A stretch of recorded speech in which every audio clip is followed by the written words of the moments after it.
మరి ఎట్లా నువ్వు నడుస్తున్నావు దేవునిలో? గాఢాంధకారమైనను ఏమి కనిపించకపోయినను నడక ఆపకుండా ఉండడమే క్రైస్తవ జీవితం. That is Christian life. You don't stop walking even when you don't understand anything. कुछ समझ में नहीं आता, फिर भी हम प्रभु के रास्ते में चलना नहीं रुकेंगे, आगे बढ़ते रहेंगे. గాఢాంధకారపు లోయలో చాలాసార్లు మనం సంచరించాల్సి వస్తుంది. ప్రశ్నలకు సమాధానాలు దొరకని పరిస్థితి పేరు ఒక చీకటి. ఏం అర్థం కాని పరిస్థితి పేరు చీకటి. ఏం అర్థం కావడం లేదు, అయినా నేను స్తుతించటం మానను. ఏమీ అర్థం కావడం లేదు, అయినా నేను ప్రార్థన మానను. ఏమి అర్థం కావడం లేదు, అయినా నేను సువార్త చెప్పడం మానను. నాకేమి అర్థం కావడం లేదు, అయినా నేను దేవుని కొరకు నా సంపాదన కానుకగా ఇవ్వడం మానను. దేవుని ఆరాధించటం నేను మానను. ఆయన ఘనపరచటం మానను. అరే ఏం ఘనపరచడం అయ్యా? హౌలగానులు ఎక్కువ నువ్వు పిచ్చోనివి.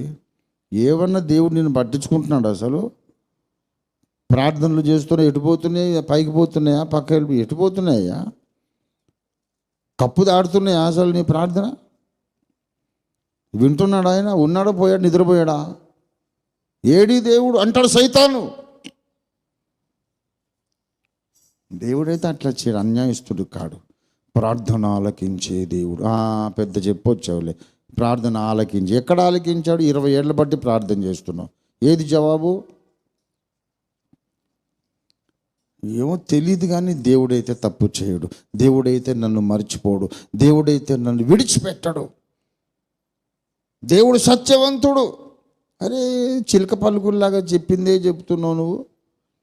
పరిస్థితులను బట్టి మాట్లాడు అంటాడు సైతాను. ఒరే బద్మాష్, పరిస్థితులను బట్టి నేను మాట్లాడను, లేఖనమును బట్టి మాట్లాడతా. దేవుని స్తోత్రం కలుగును గాక. హల్లెలూయా. అది చీకట్లో నడవడం అంటే. గాఢాంధకారపు లోయలో నేనైతే 40 ఏళ్ళ బట్టి నడుస్తున్నా. నాకు అన్ని ప్రశ్నలే. అసలు నా పెళ్ళి అట్లా ఎందుకు చేశాడు దేవుడు? నాకు ఇప్పటికీ ప్రశ్నే. ఎందరో చిన్న పిల్లల్ని అల్లారు ముద్దుగా పెంచుకొని దేవుణ్ణిలో నిలబెట్టాను. నా సొంత పిల్లల్ని ఎందుకు పెంచలేకపోయాను? దేవుడు ఎందుకు నా ప్రార్థన వినలేదు? ఇదొక జవాబు లేని ప్రశ్న.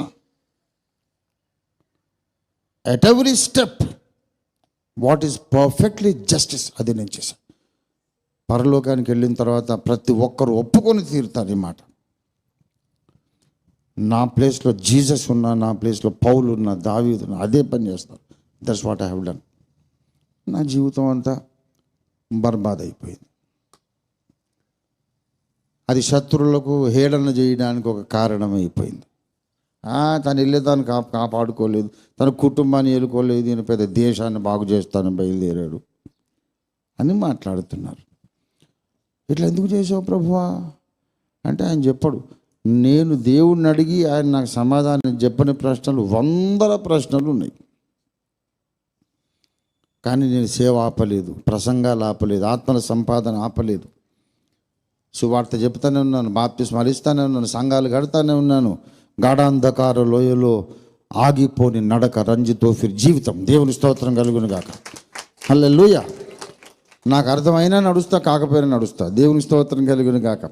నా ప్రశ్నకు సమాధానం దేవుడు ఇచ్చినా ఇవ్వకపోయినా సువార్త చెప్పడం మాననంతే. దేవుని స్తోత్రం కలుగును గాక. Hallelujah. That is the Christian walk of life. ఈ చిన్న చిన్న వాటికి అరే నాకు ఇట్లా ఎందుకైంది, అట్లా ఎందుకైంది అని అంటే, అరే అవన్నీ నీకు ఇప్పుడే తెలిస్తే ఇదే పరలోకం అయిపోతుంది.